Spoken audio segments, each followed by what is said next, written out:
What makes a good society? I want to talk about three main points. The first being true versus false. The first thing that a society needs to do is to identify what is true versus what is false. This creates a sense of reality, of objective reality. Now, one might say, well, how does one know if something is true versus something is false? Because don't people have a lot of different opinions on what is true versus false? As I've gotten older in my life, it is my opinion that most people know what is true versus what is false. And if they were being completely honest, they would tell you what is true versus what is false. Now, it doesn't necessarily mean that someone might be consciously not telling the truth, but there are other variables that I'm going to get into that can distort what is true versus what is false.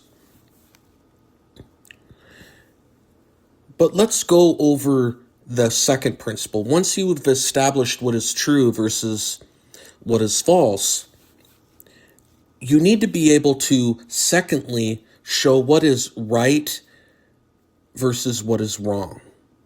What is moral versus what is immoral. Now, some people might say, well, how do you know what is moral versus immoral? Well, that's a good question. But I believe, again, that most people know what is moral versus immoral.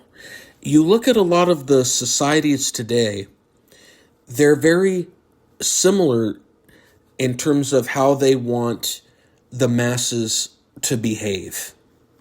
One is the golden rule. Treat other people the way that you would want to be treated. Another one is attaching oneself to virtues and avoiding vices. And this might be a simplification of moral versus immoral, right versus wrong. But if you stay within the vicinity of those things, you have a pretty good moral society. And that can happen when cultures are different, religions are different. A lot of those things stay the same. And so it is my belief that a lot of people, no matter what culture, what religion, what country, they know what is right versus what is wrong, what is moral versus what is immoral. There are some exceptions, but for the most part, they know. The last one is a very complicated one. Number 3 is winning versus losing. What do I mean by winning? Winning could be a lot of different things. It could be making more money than somebody else. It could be being successful with people, with friends, with relationships, having children, having multiple children. Some people winning could be having excess in lots of different areas. Fame, fortune, success, being able to travel, all of those different types of things. Now, what happens is that in a good society where there's true versus false established and right versus wrong established, that limits the capacity of some people to win. And so what they will do, some people will work very hard to try to win within the rules. But other people will distort true versus false and right versus wrong, or immoral versus immoral. They will distort those things, whether consciously or unconsciously, but their true motivation is to win.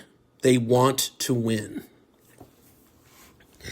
Now, people that want to win, they become very, very good at making it appear as if they believe in truth.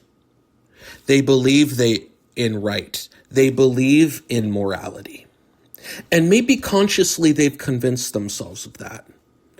And maybe in other cases it is a matter of debate. There are certain ethical dilemmas that exist in society. Although I don't think they are as readily apparent as some people would want you to believe. So people that win, they distort those things to their advantage. Or they become very sophisticated in the way that they deceive. They want other people to think that they're keeping the rules, that they are acting morally, even though they are not. They might distort what the rules actually could mean or what right or wrong is, all to slant things in their favor. And what this does is it robs the people that are the most capable of truly winning.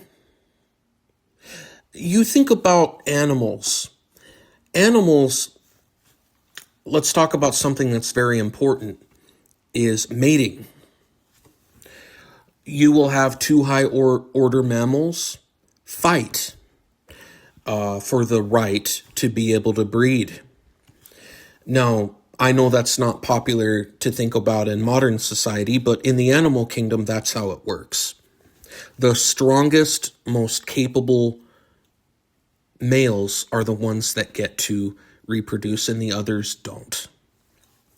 But can you imagine if one of the animals was capable of lying or deceiving? It would rob the process of the strongest male from winning. Now, I'm not talking about strategy here in terms of if there's a fight, you don't just constantly go toe to toe. Some animals, I remember I saw two giraffes one time, and one giraffe was stronger, but the other one was a little smarter.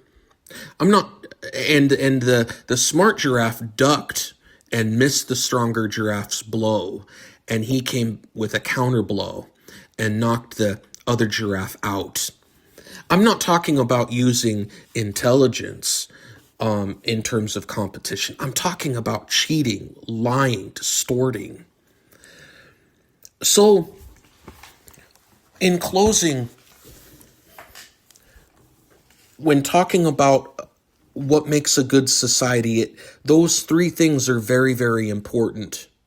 But what complicates things with humans is the ability to deceive and to lie and to distort reality to the masses, to be able to create an environment where they're able to win. There are some people that are just not able to handle the fact that they might lose, and so they have to rig the game. And so I wanted to talk about this ethical dilemma to bring to one's knowledge certain things that can happen in this regard.